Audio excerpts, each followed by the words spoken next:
హైదరాబాద్లోని నందినగర్ నివాసానికి కొద్దిసేపటి క్రితమే కేసీఆర్ చేరుకున్నారు. బీఆర్ఎస్ ముఖ్య నేతలతో కూడా కేసీఆర్ భేటీ కానున్నారు. నందినగర్లో భారీ భద్రతా ఏర్పాట్లు కూడా చేశారు. ఒకసారి బీఆర్ఎస్ భవన్కి వెళ్దాం. మా కరెస్పాండెంట్ చందు పూర్తి సమాచారం అందిస్తారు. చందు, ఏంటి బీఆర్ఎస్ భవన్ దగ్గర ప్రస్తుతం పరిస్థితి ఎలా ఉంది? భారీ ర్యాలీగా కూడా బయలుదేరి వచ్చారు అక్కడికి, అంటే కేసీఆర్ వెంట భారీ ర్యాలీగా కూడా వచ్చారు. మరి బీఆర్ఎస్ భవన్ దగ్గర పోలీసుల భద్రతా ఏర్పాట్లు ఏమైనా చేశారా?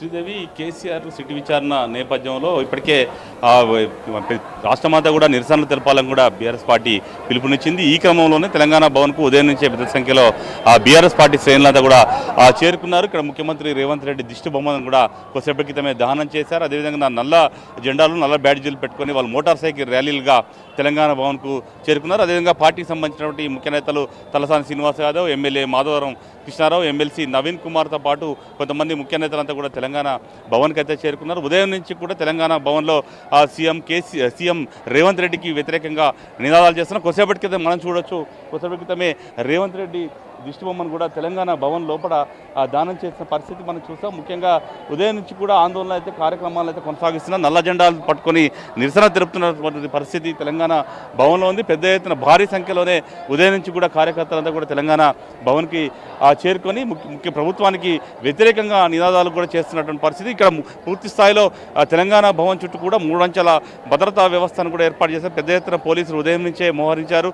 కొద్ది కార్యకర్తలను కొంత కంట్రోల్ చేసేటువంటి పరిస్థితి చేస్తూ ఉన్నారు. ఎందుకంటే బయట ఏదైతే కొద్దిసేపటి క్రితం ఉదయం సీఎం రేవంత్ రెడ్డి దిష్టి బొమ్మను బయట దగ్ధం చేసిన సమయంలో పెద్దగా పోలీసులు లేరు. కానీ తర్వాత మాత్రం భారీ స్థాయిలో పోలీసులు మోహరించారు. అక్కడ ఎలాంటి దిష్టి బొమ్మలు దహనం చేయడం లేదు. దీంతో లోపలనే దిష్టి బొమ్మను దగ్ధం చేసిన పరిస్థితి కనిపించింది. చాలామంది బీఆర్ఎస్ నేతలు ఉదయం నుంచి కూడా తెలంగాణ భవన్లో కొంతమంది నేతలు మనతో ఉన్నారు.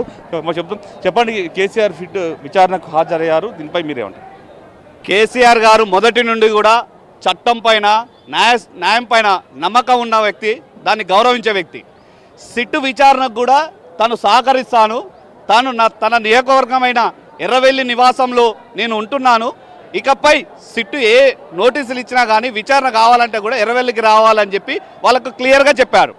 కానీ ఈ రేవంత్ రెడ్డి ఒక రాక్షస ఆనందం పొందుతూ కేసీఆర్ గారిని ఇబ్బంది పెట్టాలి, కేసీఆర్ గారిని బాధ పెట్టాలి, ఆయన ఆరోగ్యరీత్యా బాధ పెట్టాలని ఒక రాక్షసానందంతో నందినగర్కే రావాలని ఒక చెప్పడంతో, సరే మీరు రాక్షసానందం పొందితే పొందండి కానీ చట్టంపై గౌరవం ఉన్న వ్యక్తిగా నేను నందినగర్కి వస్తా అని చెప్పి ఈరోజు వచ్చాడు.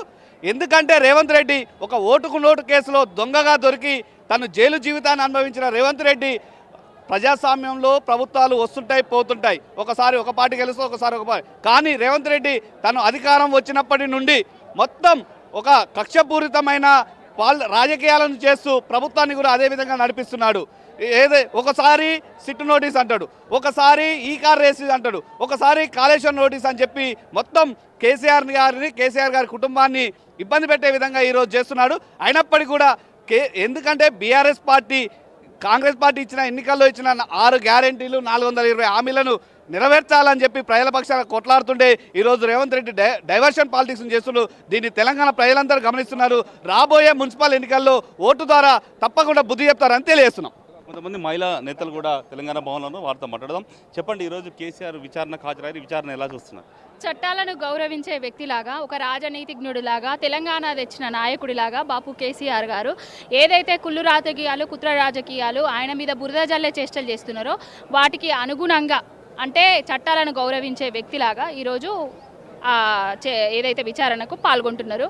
రేవంత్ రెడ్డి అనేటోడు ఒక కుట్రదారి. రేవంత్ రెడ్డి, చంద్రబాబు నాయుడు ఇద్దరు కలిసి ఆడుతున్న కుట్రలో భాగమే ఈరోజు సిట్టు.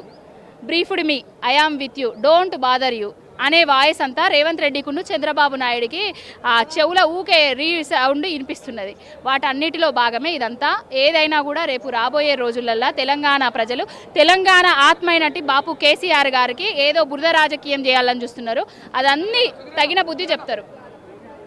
చూసినట్టయితే కొంతమంది ఎమ్మెల్యేలు కూడా చేరుకున్నారు. సుధీర్ రెడ్డి ఎమ్మెల్యే కూడా ప్రస్తుతం ఇక్కడికి చేరుకుని లోపలికి వెళ్తున్న పరిస్థితి కనిపిస్తూ ఉంది. ముఖ్యంగా చూడవచ్చు, చాలామంది నేతలు అయితే చేరుకున్నారు. వాళ్ళంతా కూడా నిరసన వ్యక్తం చేస్తున్న పరిస్థితి కనిపిస్తూ ఉంది. ముఖ్యంగా చూసినట్టయితే కేసీఆర్ విచారణ అయితే మరి కాసేపట్లో ప్రారంభమవుతుంది. ప్రస్తుతం నందినగర్ నివాసంలో అటు కేటీఆర్ అదే హరీష్ రావు ఆర్ఎస్ ప్రవీణ్ కుమార్తో పాటు మరికొంతమంది నేతలతో కేసీఆర్ అయితే భేటీ అయ్యారు. అయితే ముఖ్యంగా సిటీ విచారణలో భాగంగా ఇప్పటివరకు ఏం జరిగిందనే దానిపైన కూడా చర్చిస్తున్నారు. ప్రధానంగా చూస్తున్నట్టయితే మరి కాసేపట్లో సిటీ విచారణ అయితే ప్రారంభమవుతుంది. సిట్టు అసలు ఏం ప్రశ్నలు వేస్తుంది, ఏం విచారణ చేస్తుంది, ఏం అడుగుతుంది కేసీఆర్ అనే దానిపైనే ఒక ఉత్కంఠ అయితే నెలకొంది. ఎందుకంటే ఇప్పటికే అటు హరీష్ రావును కేటీఆర్ను అదేవిధంగా సంతోష్ రావును ముగ్గురిని కూడా కీలక నేతలు విచారించారు. ఫైనల్గా ఈరోజు కేసీఆర్ని విచారణ చేస్తున్నారు. కాబట్టి ఏం ప్రశ్నలు అడుగుతుంది, కేసీఆర్ ఏం సమాధానాలు చెప్తారనే దానిపైన ఆసక్తి నెలకొంది. Sridevi. Right Chandu, thank you. So అది కొద్దిసేపటి క్రితమే నందినగర్ నివాసానికి కేసీఆర్ చేరుకున్నారు. కేసీఆర్ ర్యాలీ అల్వాల్ కూడా దాటింది. జేబీఎస్ మీదుగా నందినగర్ నివాసానికి కేసీఆర్ కొద్దిసేపటి క్రితమే చేరుకున్నారు. మరి కాసేపట్లో సిట్ విచారణ ప్రారంభం కానుంది.